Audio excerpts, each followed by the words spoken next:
Nu, va šitie vamzdžiai jau negyvi, tai juose vandens nėra, lašiukai tik tai taip, kad viskas tvarkoj, su jais nieko daugiau daryti nereikia. Tada, kur stovės tualetas, dabar eina nuoteka iš buvusių tualeto taip turbūt. Tai Vitalijus sakė, kur stovės tualetas, išsidaužyti ir palikti biškį jam vietos pasijungti į esamą nuo naujo tualeto. Šitas trapas, kuris buvo ekstra, kuris niekam nenaudojamas, tai mes jį, sako, galim mechaniškai irgi apsidaužyti ir palikti jam vietos, kad jis uždėtų aklę, ta prasme, kamštį kažkokį tai ten jo. Tai tiesiog įsidaužyti aplinkui ir vertikaliai jis į šoną taip uždės vamzdžių. Tada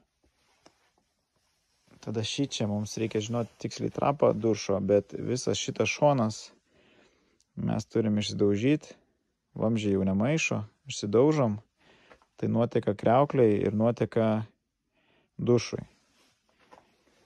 Ir tada dar papildomai reikia nuo dušo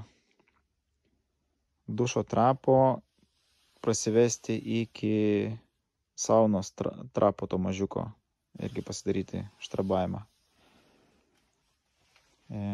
Tada reikia išsiardyti tą izoliaciją juodą, pakeisti ją, tas pats ir čia. Išsiardam, pakeičiam ir pažiūrėti, ar nėra pažeidimų pačiam medį, bet liktai neatrodo. Tai gal tik tai ant izoliacijos, bet kad tų juodų neliktų. Taip. Tada vanduo ateis mūsų iš skalbyklos. Šičia statom nematomą dėžę su gipsinė, tai kad užsidažytų ar tapetas ant viršaus. Tai čia iš tos pusės atsidaro, iš išorės.